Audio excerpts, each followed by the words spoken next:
Hello.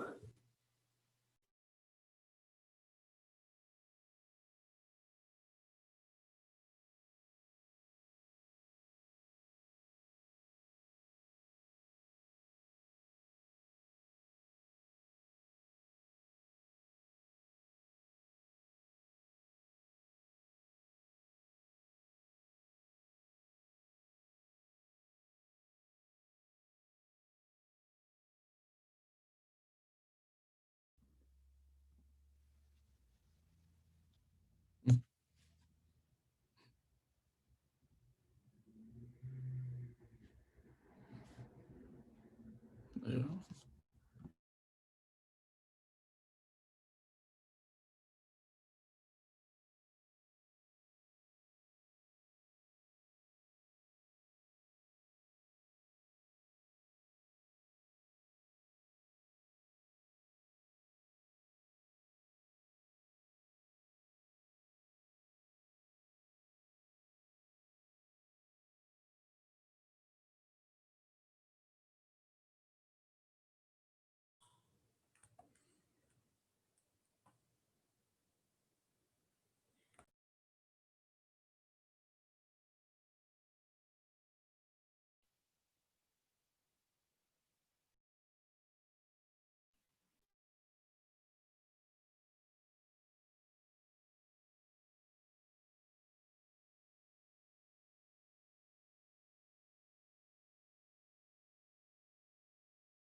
Hi, everyone.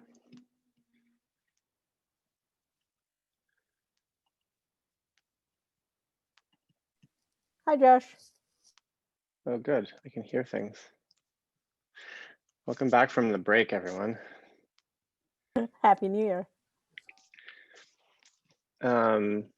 Sometimes before these meetings, I try to put together an agenda because of the sort of start of the year and the week's events. I'm not actually ready to give an agenda to this meeting, but we have talked about a workshop next week, and I want to make sure that we prepare ourselves for that.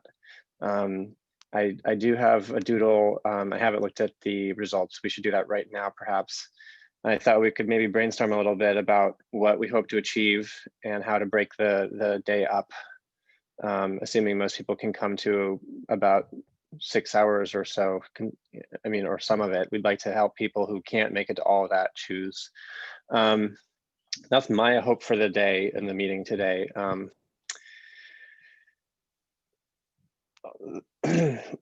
Andrew, I suppose we could go ahead with your time box and take a look at where we stand with all the issues. Sure, I'll make it quick. Let me see. So in regards to metrics labeled issues on the spec, OTEPs, and proto repo, and concentrating on the P1s, of course, we've got, and following that link, you can see it here, filtered by metrics in priority P1. We have 18 in the to-do column, 2 with an associated PR, and we've resolved 14 of them. So of course, given this update, first time back over the holidays, not too much movement since December. If you want me to dive into any of them, just call out as I'm sharing the screen. And that's all I got to say for that. I also put in the next agenda item, copy and paste from the link for the doodle that you brought up. Let's look at the doodle, see what people have said. Okay. Really trying to monetize this page. A little bit. Yeah, really. It's very busy. Oh, okay, this is big. What happens if I maximize? I kind of suspected that Thursday would be the winning choice, given that many of us already have a lot of our hotel meetings stacked onto Thursdays. So that's how it's looking here. Although Tyler is the one I see doesn't line up with those Thursdays, but Tyler has a tough schedule, so I think we're going to end up doing this. Looks like one of these choices on the Thursdays here would be best. Okay. Josh Reth as well. Yeah, just I see. I'm for seeing head, Fridays actually looks Friday. I could definitely, I put down not attending some of these just because I had immediate conflicts, but I can pretty much attend any of these times piecemeal. So Cool. just maybe not the whole thing. I think Friday is better, correct? The Yeah, Friday it does look 10, better. 11:30. Yeah, I think Friday looks better. Well, it works for me. It's a little later on the East Coast, or if you're farther away, but that's great for me. I think we should choose that, given that but we can do the best. All we can do is the best we can here. Okay, I created that poll. I will go finalize it right now, and then since that was all that was on the agenda today, I'd like to propose someone here, or I can start talking, but anyone else would like to start talking about how to organize the workshop. Actually, Josh, I was wondering if we could have a doc where we could list the topics that we're interested in, and then perhaps, we can prioritize based on the project, P1s. That sounds good. Okay. So I feel like not doing it right now in the moment, but maybe we should do it since this is the end of the agenda here. Why don't we do that right here then? I'm going to create and share a doc. And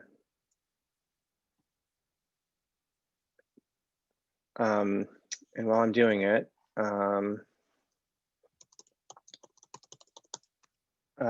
hey, Lolita, would you like to start by talking about some of your general themes that you're interested in? I think I know the answer to this. Yeah, sure. Again, I think that I can definitely add them to the doc, but what I'd like to see is, again, the instrument types and the support for Prometheus getting forwarded. I have proposed also a weekly work group for that, so I'm getting that set up. And Great. in general, kind of looking at the collector architecture and getting, your and Bogdan's. Yeah, I've come to realize that right now the place that the Open Telemetry Metrics project is people are very focused on our data model and our collector support, and the SDKs and the API are actually only as important in as much as they have helped us define the data model that we currently have.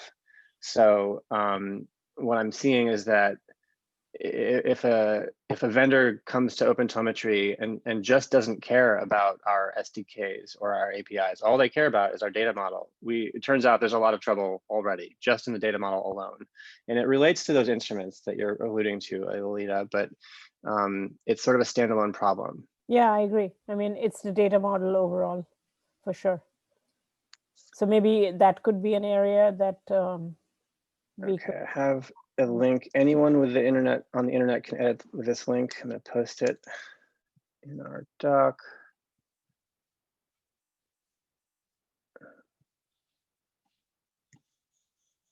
Okay. Use this document for ideas. Okay, the link is here now. It's an empty blank document, but here we are.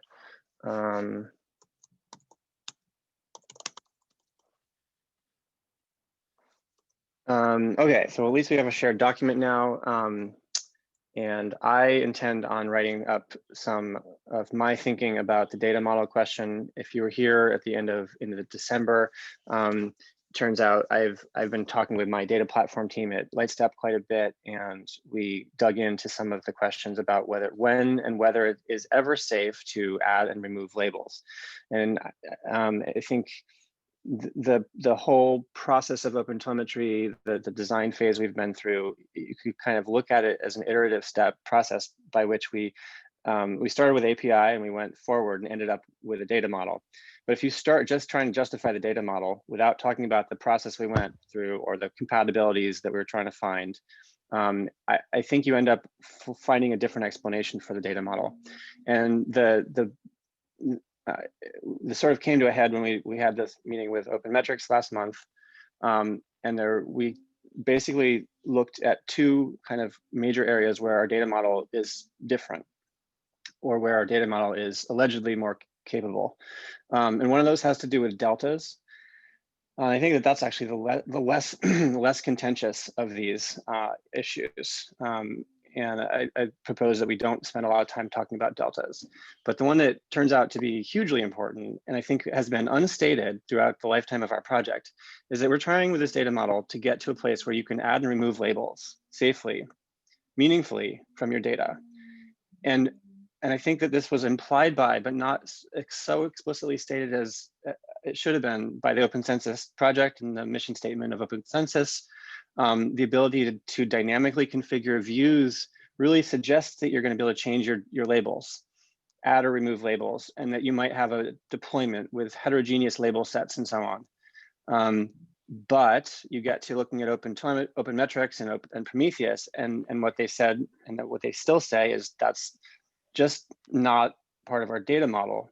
So you're creating different metrics with different dimensions, and so it's and what I've discovered from my team here at Lightstep is that if your data model doesn't admit what we're talking about in OpenTelemetry, it starts to look like OpenTelemetry is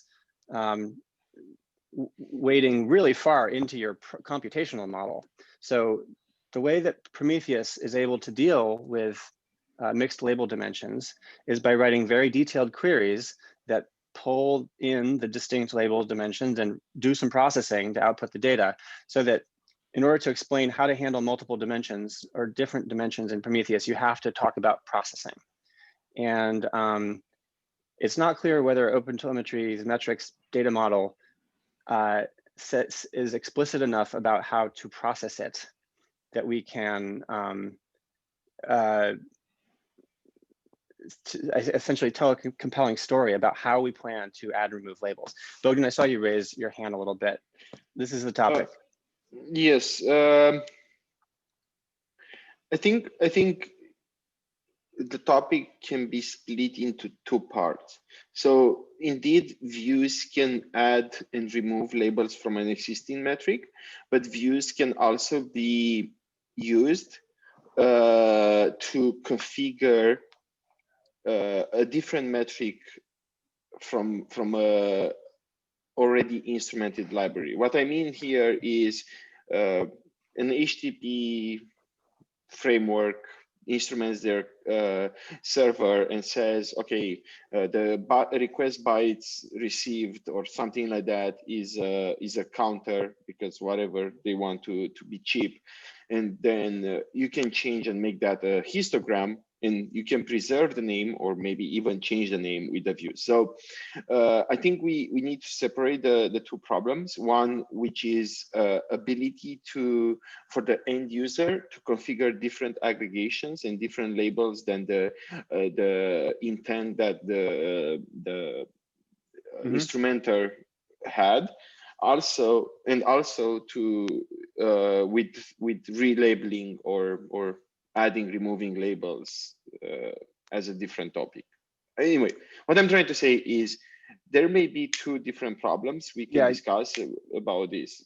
Well, there's definitely one about how this can be configured, but I think what you just described was either we can say that the view makes it possible to change dimensions, but you better not ever vary those dimensions. So you could take an instrument, you could create a view that takes 2 dimensions and outputs something, but you got to rename that dimension to say, I am the 2-dimensional version of this metric. And then you could output a 3-dimensional and say, I am the 3-dimensional version of this metric. They have to have different names because they must be different in the data model of the downstream system. So we've got this situation where we'd like to say, here's a data model that has more capabilities, but we know there are downstream systems that can't support it. So either we can restrict ourselves and not have these capabilities, or we can define how to export data that matches the expectations of those systems. And I think that's our question is, do we intend to allow, and I think that Prometheus never had this question as much as the stats D users did, because when you're recording deltas, it's really easy to add and remove labels, especially adding them. It's just like, because it's semantically, you can erase a label on a delta, but what I've discovered, or I've filed in some of those issues, is you cannot semantically erase a label from a cumulative value, or else you change its interpretation in some sense. And so the thing that the area where I've had the most trouble explaining to a sort of backend person, why do we have this this up-down sum observer with a data type called non-monotonic cumulative sum that's distinct from gauge? And the answer is you process it differently, and you treat label erasure differently for that data type.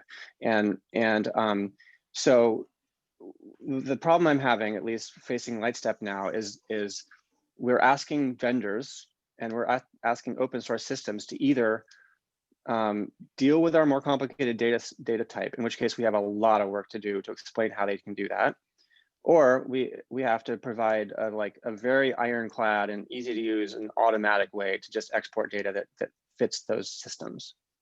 And what I've discovered, or at least I've been thinking here about it, is that it's hard to do automatically at the moment. And we have to talk about resources as well here, but it's basically all one problem, is that if ever there is an attribute that might be optional, that might be present some of the time and not present some other times, we need to erase it before we send it to a downstream system. And as this came up with our talking about compatibility and versioning and stability, which is for a piece of instrumentation, are you ever allowed to remove a label? Well, we are pretty clear that you should never remove a label because someone might have queried that label. But if you're talking about adding labels, it may or may not break something. So we might want to say, OpenTelemetry may want to say, for all of your instruments, it's safe to add labels as long as you declare them optional labels. And if we could always know in our export pipeline, as in the data model, if we knew that the label was optional, then for a Prometheus exporter, you could just say, erase the optional labels, do it correctly, and you'll have a data model that works. I'm afraid that right now we haven't fully explored what it means to export data to a system that can't deal with mixed label dimensions. So here we are. We have to decide about mixed label dimensions and how to support it. I think we can, but it's not a simple matter. It's a big deal. Another thing is we have this this way of configuring what we call views, which we haven't defined. But the other option would be that, hey, OpenTelemetry, the view configuration and the backend are tied together.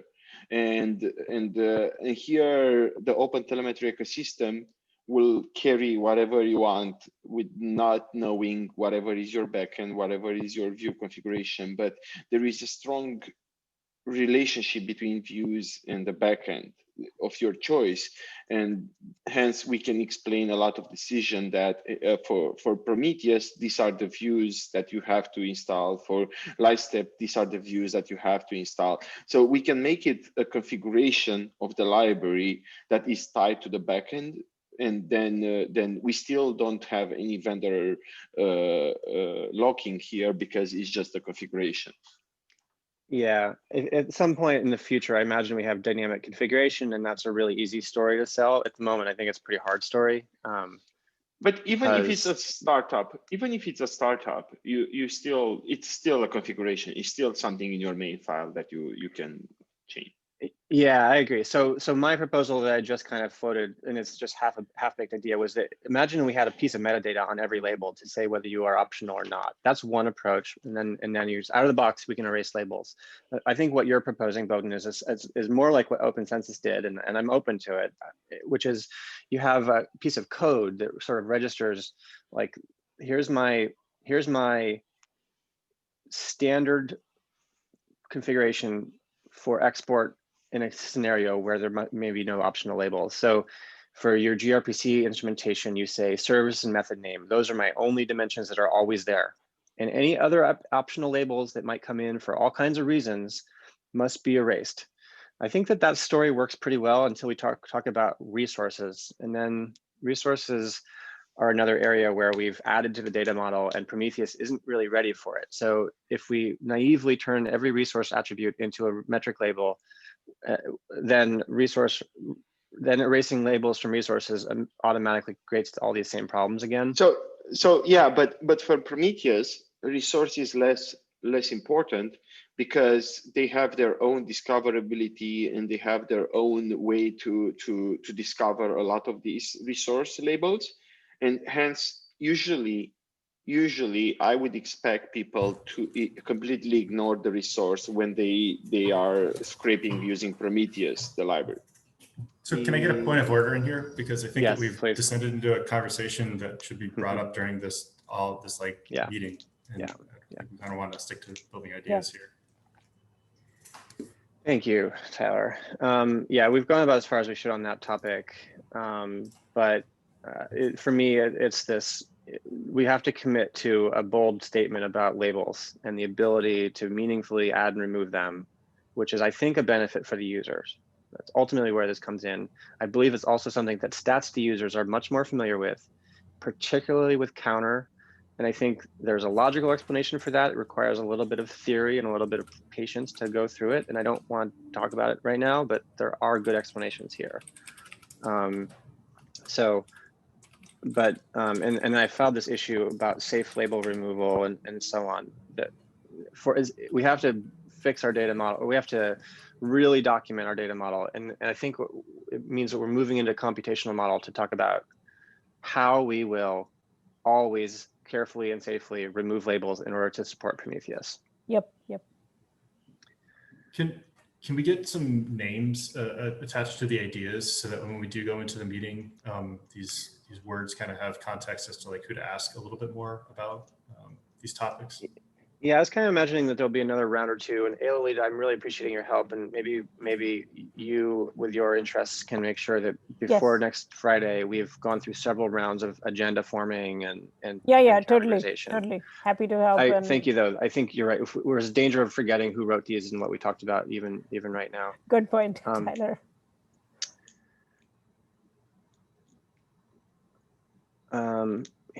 Yeah, there's a few other things. I think we should all, after this meeting, go write this up, write down your ideas, and then I will take an item, and Ailita, please, as well, to maybe on Monday we'll come back to this and study it. Sounds good.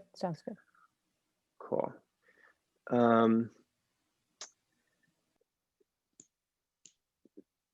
So we've talked a lot about data model, Prometheus compatibility, how to get it, whether we're still committed to it. I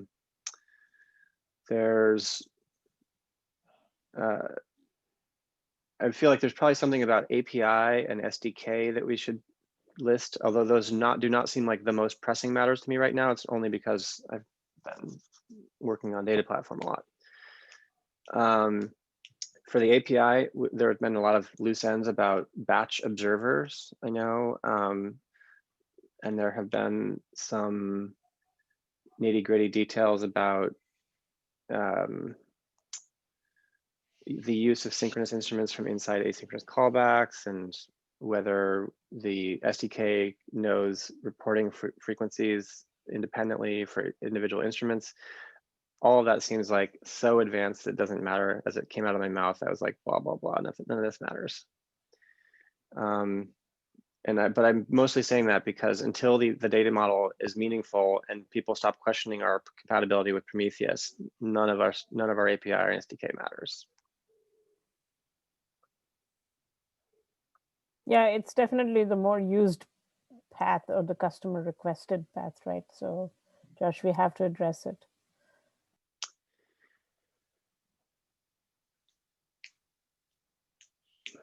Bogdan, is it helpful to also identify some of the gaps for open census compatibility? Sure.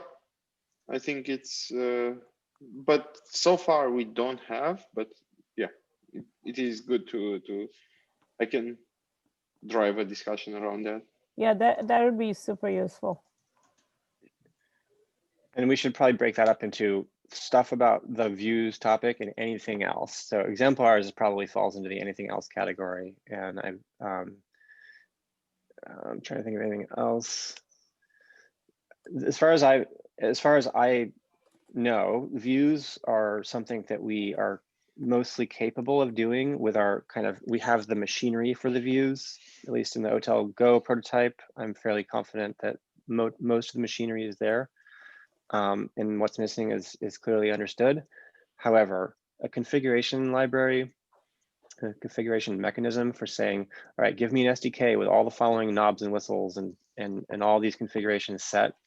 To me, that's what views ought to be, but I think the census vision was that you control that in code.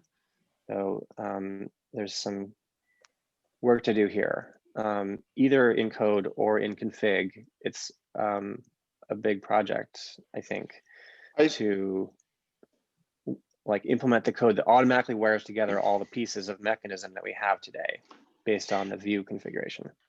The other thing is we may have to define a data model for views, or what are the things that you allow to configure via the views, capabilities of the views, let's put it this way.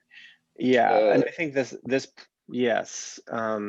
And I was saying something about a computational model earlier. I think it's the same type of question. And one question might be, is there a join in your model? And I hope not, actually. I think for the most part, whenever I looked at open census, there was never a join. It was always a unary transformation of data happening, which simplifies things, I think, quite a bit. The other topic, by the way, sorry for interruption. The other topic is multiple exporters, and more interestingly is pull and push exporters in the same SDK configuration or whatever. Right. I know, Josh, you had some PR and stuff, but it will be good to discuss that as well, maybe. Yeah, I mean, the PR to me works, and I was hoping to get a bunch of stuff merged so that we could write a spec about it. But if there's questions about how it works, there are so many potential configurations out there that I think if we try to support everything in a configuration language, it'll be our death. But so as an example, to configure multiple exports, we have conceptually you have an accumulator, a processor, and an exporter. At every one of those layers, you can insert a double. So you could have two accumulators and then completely independent downstream pipelines. And you might do that if you have different processors. Of course, you could have one accumulator, two processors, and you might do that if you have different export temporalities. And so there's all kinds of ways to configure this in it, and I don't want to support everything. And that's why this topic scares me. I had a discussion with John Watson about this. And indeed, starting from the open census model of you have a configuration installed at runtime for a specific instrument.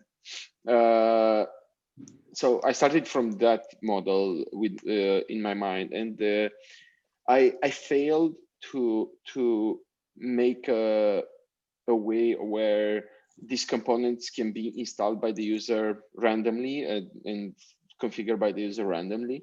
So another topic may be, do we have some standard components that we always install in order to support something like the views that OpenCensus has, which is a bit different. It's per instrument, some specific configuration.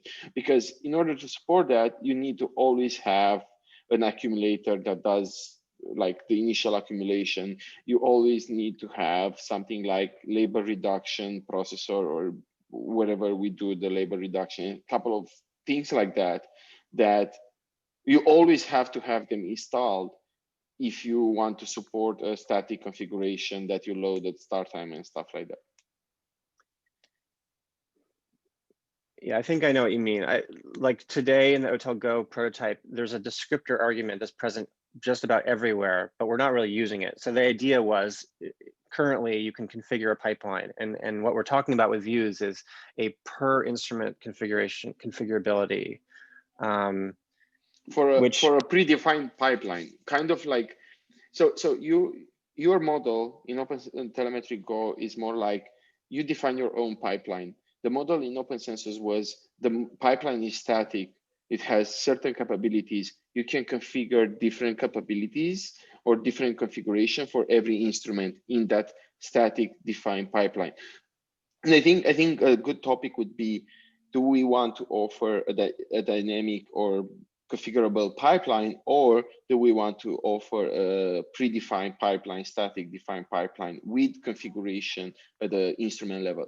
I don't know if we are able to offer both, but this was an hour discussion between me and John Watson but about Bogdan, this. you raise a good point, because the advantage of providing a a well-defined pipeline is that with knobs that can be tuned, is that it is the basic or the fundamental definition of what is available, and then perhaps dynamic pipelines is an advanced feature I that's want to implemented later. But again, sorry, Ailey, I didn't mean to no, interrupt.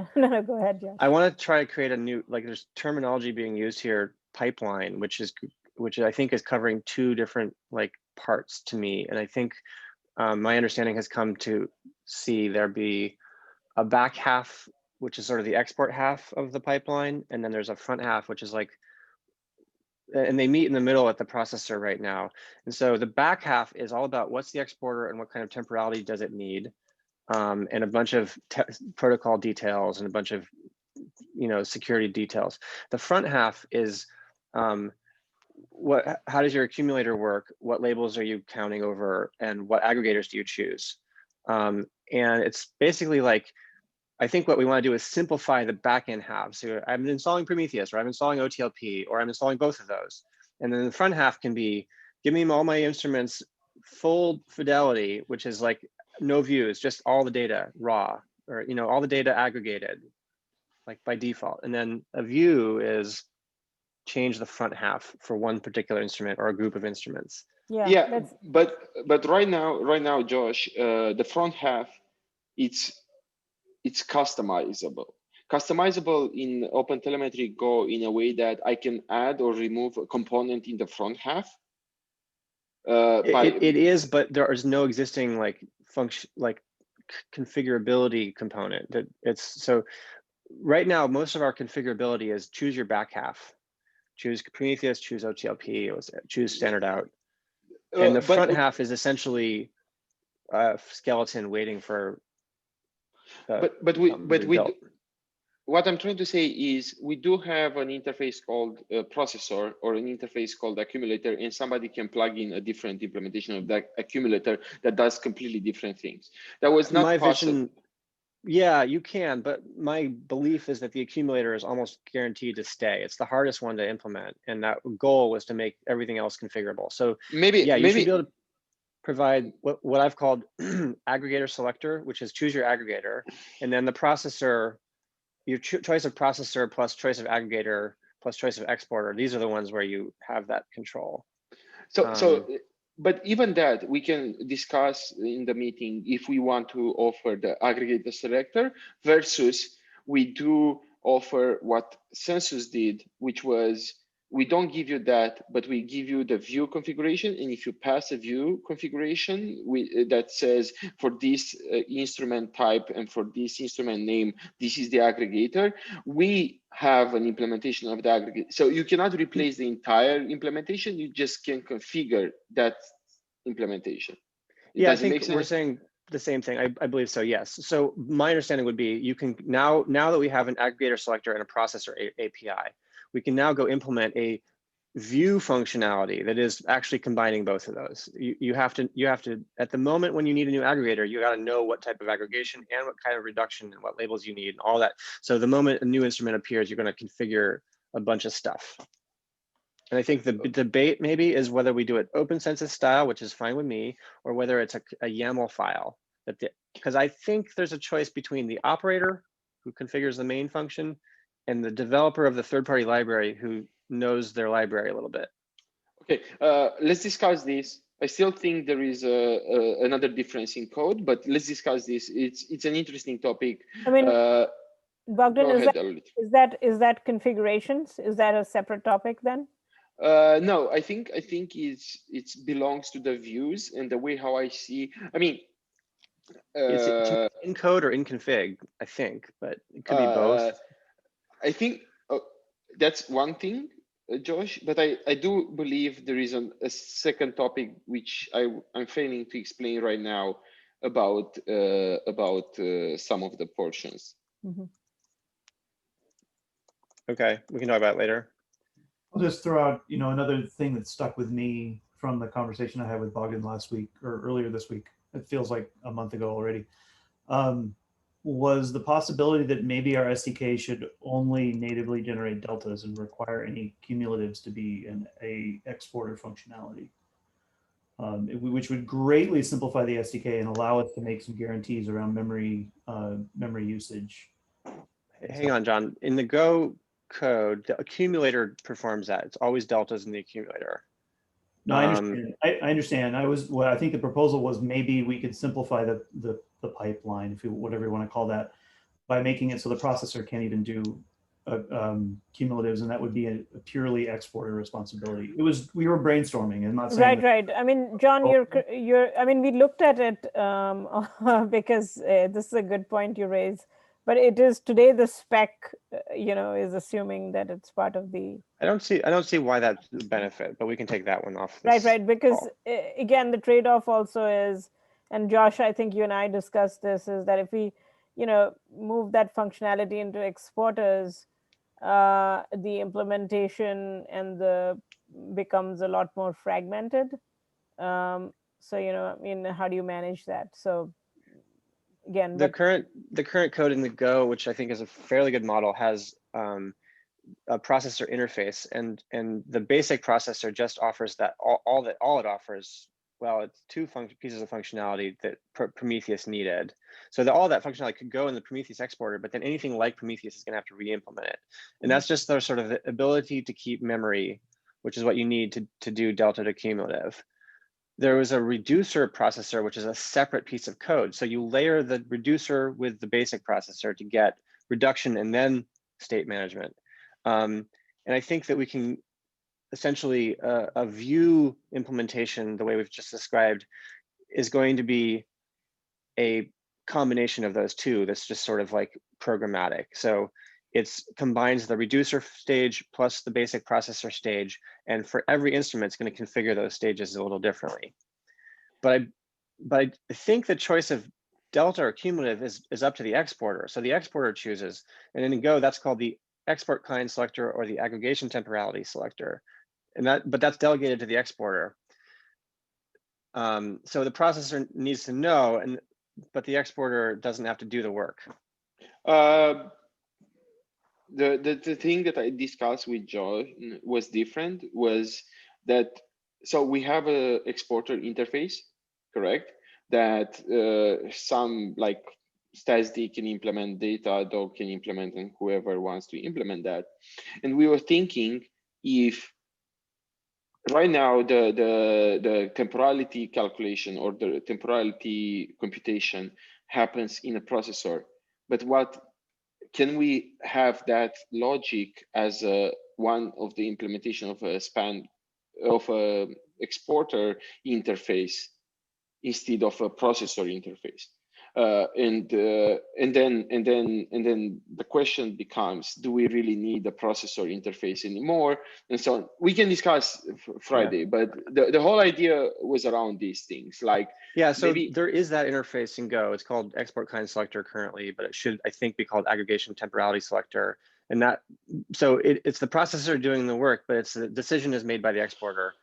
And this is another one of those areas where if you can have two exporters to saying I want different temporalities and one processor, and it actually works out because the processor doesn't have to maintain any state for the delta, but it does for the cumulative. So as long as it's maintaining state, it can do both. Anyway, I think that it satisfies what you're asking for there, is that it's up to the exporter, but then it's done by the processor so that any exporters can share that functionality is all you get. Yeah. Mm-hmm. So I would also just caution Alita, especially, the SDK is barely written. We should not consider it to be written in stone at this point. Good point. Yeah. Good point, John. Yeah. Yeah. Agreed. I was hoping to get that push-pull thing merged, because I think that at this point, the Hotel Go SDK is in a place where I'm comfortable with it, saying this is good. Like let's get to 1.0. And I don't need to change it much.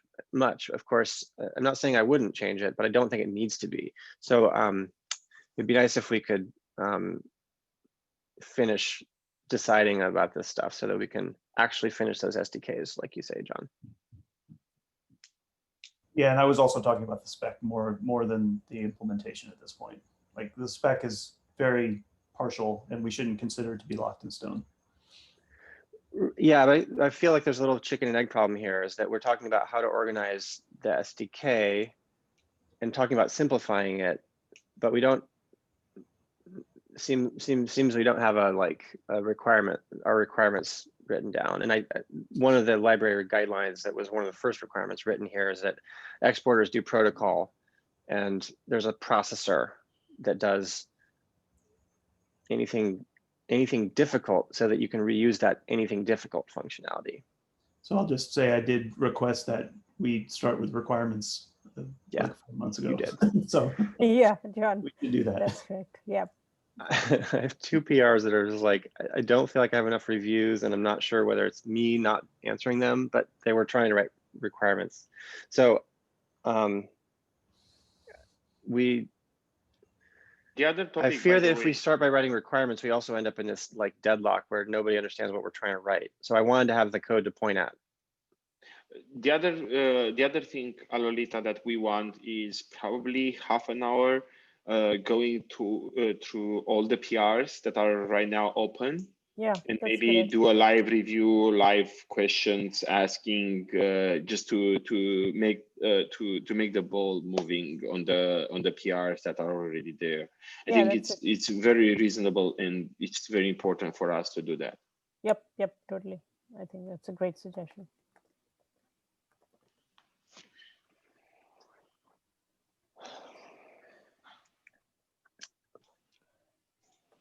Josh, were we still going to get together with open metrics, or is that no? And actually, I'd be interested to hear like how this Prometheus compatibility, if that has any actual interaction with like folks from Prometheus and or open metrics.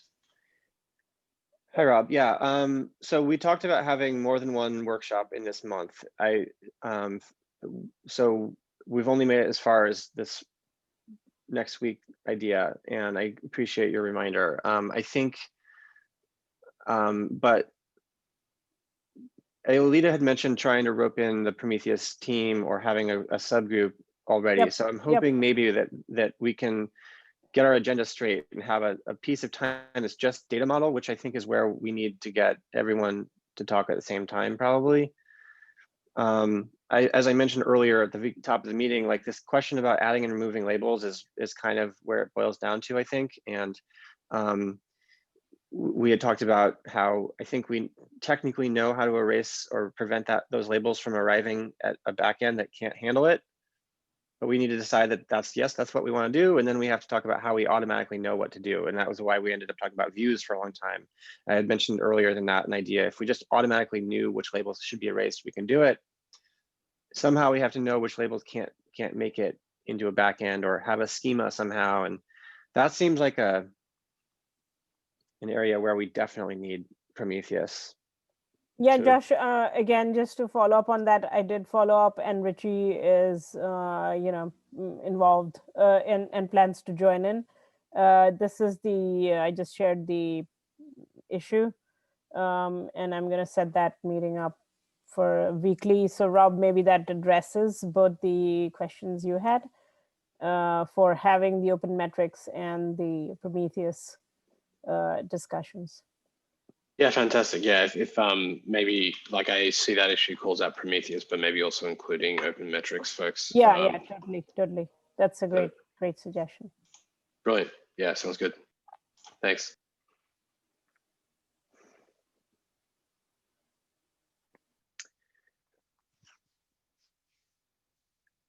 Okay, I think that my request for everyone here would be to keep this document and open, and after your lunch or after you've thought about this conversation for a while later, come back to it and see if you can express any ideas that aren't covered by bullets. I will do the same and then try and come back to it on, I think, Monday morning, and Aelita, I'll try and get in touch with you about it as well, Yeah, because I think sure. that you are a stakeholder here. Definitely. And then immediately after this meeting, I'm going to go close that doodle for Friday time, the one that's most popular. I believe it starts at 11:30 Pacific, so it's going to go late on the East Coast. And okay, sorry about that. I mean, I know that's pretty hard for people in London, so now I'm having second thoughts already. I know Richie is often in the London time zone, so Yeah, he is. That's why I think maybe Josh, maybe having an earlier time. Would that? Yeah. How is the Thursday or Friday 9 time starting time look like? If you go to the doodle, whoever it's go to doodle. Okay, so the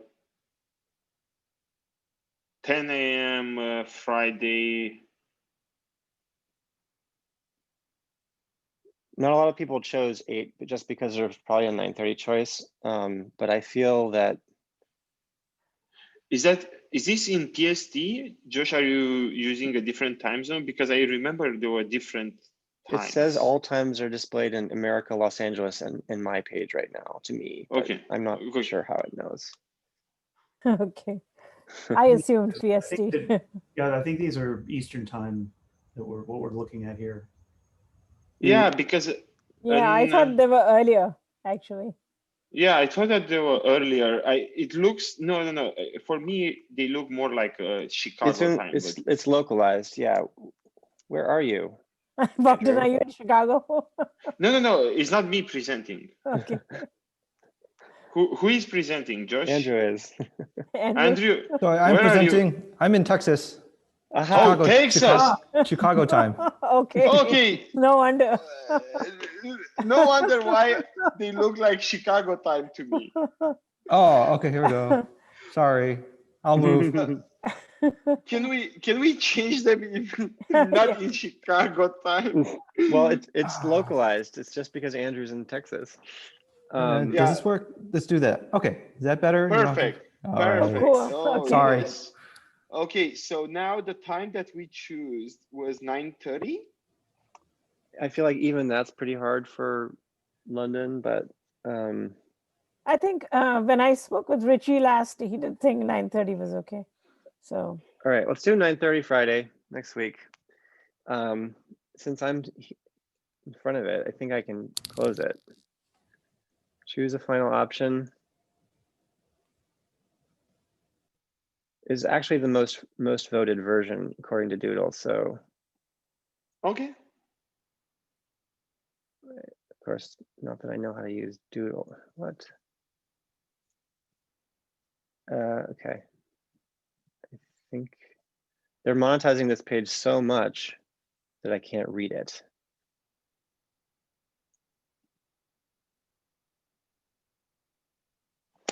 Okay, I clicked it.